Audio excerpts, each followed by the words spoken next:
મૂકો માથાકૂટ, એક જ આપણી પાસે ઓપ્શન છે, છૂટા પડો, નાનો ભાઈ સંભાળશે. કેવું ચાલે આમ કહેવાય ને કે ઘરે રાતના આવે બરોબર અને 250 ml નું ઇન્જેક્શન ભરીને જ બેઠી હોય અને જેવું ઘરમાં આવે એવું મારે.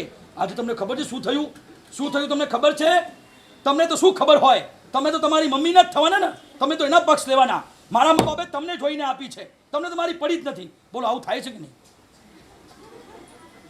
અને પછી કે શું થયું? આ જો તમારી માં મને કેવું બોલી છે, હું કઈ નોકરાની છું? જ્યારે ત્યારે બપોરે સુવા જઈએ તો કે બસ સુવા જ આવી છે, કંઈ કામ તો કરતી નથી. મારા ઘરમાં કઈ છે ને, મારા ઘરમાં મેં ચપ્પલે ઉઠાયા નથી અને તમારા ઘરમાં પાણીના માટલા ઊંધા વાળીને મૂકું છું. આટલું કર્યા પછી તમારી મમ્મી મને આવું બોલે છે?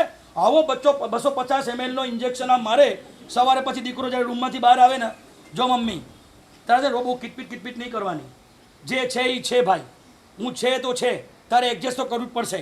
આ શું માથાકૂટ રોજ ઘણીવાર છોકરાઓ આવીને છૂટા પડી જતા હોય છે. પછી કે મૂકો માથાકૂટ, એક જ આપણી પાસે ઓપ્શન છે, છૂટા પડો, નાનો ભાઈ સંભાળશે અને નાનો ભાઈને પછી પરચો મળશે તો એ છૂટો પડશે. અમે 2 જણા સંભાળશું, એક ફ્લેટ લઈ આપશું, 2 બુઢા બુઢી રહ્યા કરશે, ખાવાનો ખર્ચો પહોંચાડી દેશું, વાર્તા પૂરી. આ રોજની માથાકૂટ, આના અને આના વચ્ચે આમ સ્થિતિ કેવી થાય ખબર છે? ઉપર ધાર નીચે ધાર, વચ્ચે નિરાધાર, સુડી વચ્ચે સોપારી. સુડીમાં ખબર છે ઉપર નીચે બંને બાજુ ધાર હોય, ઓલો વચ્ચે નિરાધાર હોય. આવું તમે ઓપ્શન લાવો. એ જ માં આપણને પપ્પા અને મમ્મી વિચિત્ર નહોતા લાગતા, એ જ લગ્ન કર્યા પછી તરત જ તમને વિચિત્ર લાગવા લાગે છે, એનો સ્વભાવ તમને ખરાબ લાગવા લાગે છે, એના વે નેગેટિવ તમને કરવા લાગવા લાગે છે.